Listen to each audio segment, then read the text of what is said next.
This is part 2 of the lecture on classical wave mechanics. In recent years, there's been quite a bit of research demonstrating analogies between classical physics and quantum mechanics, particularly work in the lab of Yves Coudet in France, showing that a system of a bouncing droplet in a vibrating water tank produces these sort of particle-like wave patterns that exhibit quantum mechanical diffraction and interference. So let's look at the wave equation for spin density. We would expect the equation of evolution to be something like a total time derivative of the spin density would equal to the torque density. And the total time derivative would have the partial derivative plus a convection term and a rotation term. Okay, but in this talk, we're going to assume these nonlinear terms somehow cancel out, or maybe small. Okay, so we're going to let S be the time derivative of a vector potential Q, and we're going to let the torque density be the Laplacian of the same vector potential so that we end up with a wave equation. Okay, now let's look at the wave equation, first of all, in one dimension. So in one dimension, you have two time derivatives and two spatial derivatives, and those add up to 0. So the general solution is a superposition of a forward propagating wave and a backward propagating wave along the z-axis in this case. Okay, so these two solutions have the property that they're 180 degrees apart in space. Okay, and there's independent states, and so that's the fundamental physical property of a spin 1/2 system, that you have independent states that are separated by 180 degrees. So if we want to express this solution in 3 dimensions, we would have to use the mathematical tools of spin 1/2 systems, namely bispinners. So let's look at how that's done. We can take our time derivative and decompose it. We've already decomposed it into the forward and backward propagating waves. And to accommodate rotations, what we do is we separate each of those into positive and negative parts. So each of these functions is positive definite, and for the negative component, we just put in the minus sign explicitly. Okay, and then if we want to write that in terms of a wave function, we take the square root of each of these. So our wave function, and this is the chiral representation in quantum mechanics, our wave function consists of these 4 components which represent either forward or backward propagation and either a positive or negative part of that. Okay, so we can write the one-dimensional wave equation as a matrix equation, which is done here. And the this term here with the Dirac sigma matrix, it gives the time derivative. And this term here with this gamma 5 matrix gives the space derivative. Okay, so in terms of our spin density, we would say the spin density then is this matrix expression using the Dirac spin matrix, and the space derivative is this expression using the gamma 5 matrix. Okay, so we can write our one-dimensional wave equation if we factor out the sigma z and then multiply by the transpose of the wave function. We would have this expression would have to add up to 0. And we can convert that to a 3-dimensional wave equation by making this matrix, and the derivative into vector operators. So we're going to change sigma z to the vector sigma, and we're going to change the partial derivative here into a gradient operator. And when we multiply these two matrices together, we get kind of a complicated result, which works out to be this equation. So we've got the time derivative, we have a gradient, and we have this complicated thing, which ends up being a curl. Okay, so these are the actual definitions. The spin density is this expression using the spin matrix.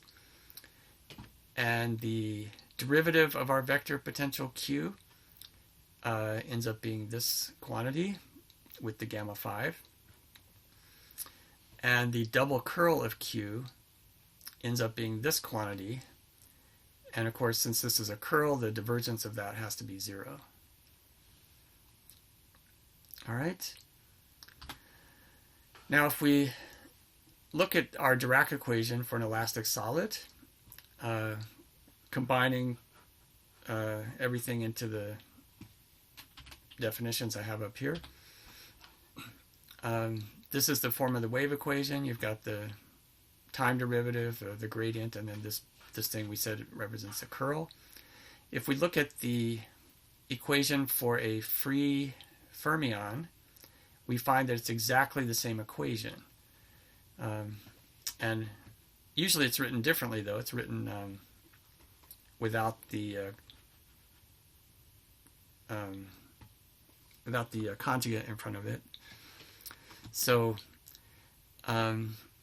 the wave equation for an electron looks like this, where you've got the partial derivative and you've got the space derivative, which is like a convection term if you let this be the wave velocity operator.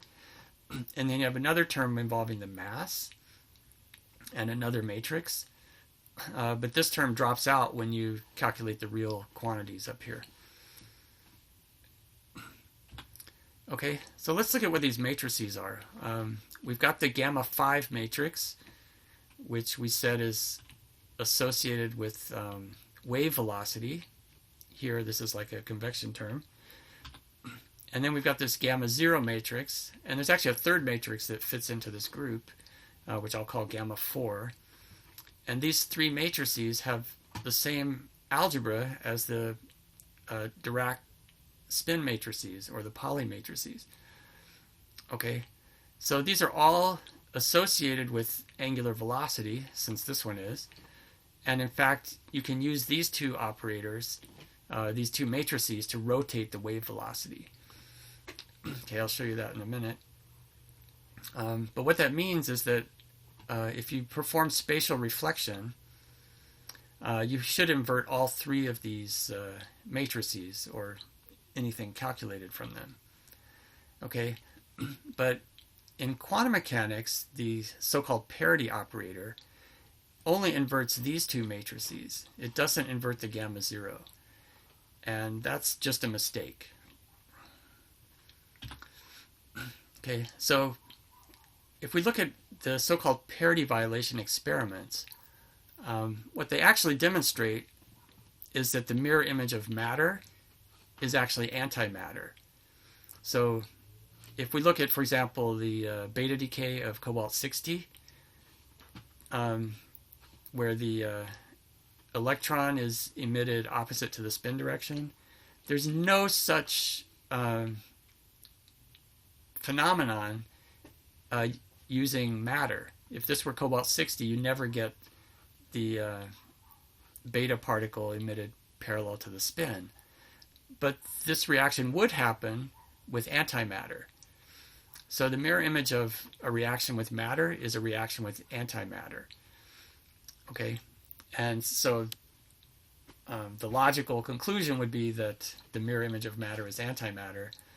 But physicists, because they don't have their mathematics correct, they don't invert this matrix, they have a much more complicated explanation where, yes, this looks just like the mirror image of that, but it isn't. Okay, and the mirror image process just doesn't happen. You know, that's a very convoluted interpretation of the data when you have this simple interpretation available. Okay, so here I've constructed an example. This is a wave function for a longitudinal wave. It's got this phase factor in front of it. It's got the sine and cosine here. And that is exactly equivalent to our vector potential being polarized in the z direction and forming a plane wave propagating in the z direction. Okay? And we can take this wave function, we can rotate the wave velocity using these other gamma matrices. Okay? And it turns out the way I've constructed it, the gamma 0 would rotate z into x. So we would have to change the variable if we perform this operation. And the gamma 4 matrix would change z into y. Okay, rotating 90 degrees. Okay, so using the gamma 0 in this case, we would get this wave function. We've changed our z into x. So this rotates the wave. So it's still polarized in the z direction, but now it's propagating in the x direction. Okay, so again, these are exactly equivalent expressions. Okay, so the mass in the Dirac equation, you may recall, has this gamma 0 factor, so it represents a rotation of wave velocity. And we can actually model elementary particles as waves going in circles, where the wave velocity is always rotating. We can make a simple model, kind of two-dimensional, where we have some wave crests, and in this case they're propagating in a straight line, but you have to imagine if you roll this up into a circle, then you could have this red line here making a circle. The wave crest would be aligned along a cylinder, and you can imagine the whole thing rotating so that your clock, you can make a clock out of this, so the clock ticks one time every time the wave goes around the circle. Okay, and that's a model of a stationary particle. It's got a wave going in a circle. Now, if you take those wave crests and you rotate them, and then roll it up into a cylinder again, these rotated wave crests would propagate along a helix, okay, or along the cylinder. So they'd have some average velocity in the horizontal direction, but they still have some circulating velocity. And it turns out you can get quite a few interesting properties from this simple model. If you look at the wavelength here, the wavelength is shorter for the moving waves, and that exactly corresponds to the relativistic frequency shift or energy shift if you put h bar times the frequency, h times the frequency. So that's the energy shift.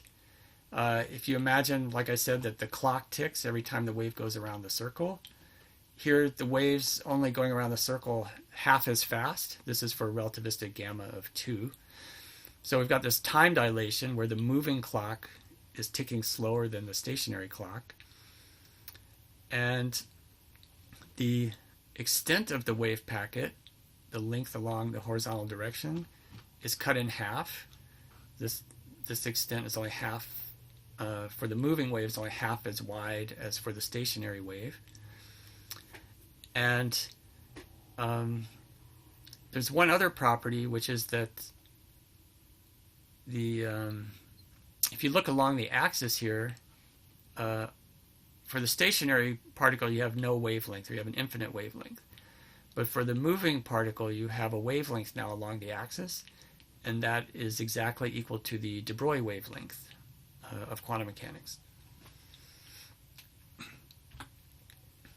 Okay, so a moving object has a higher frequency, has shorter time or a slower clock, that's the time dilation, also has a shorter length, which is the length contraction, and also has a de Broglie wavelength.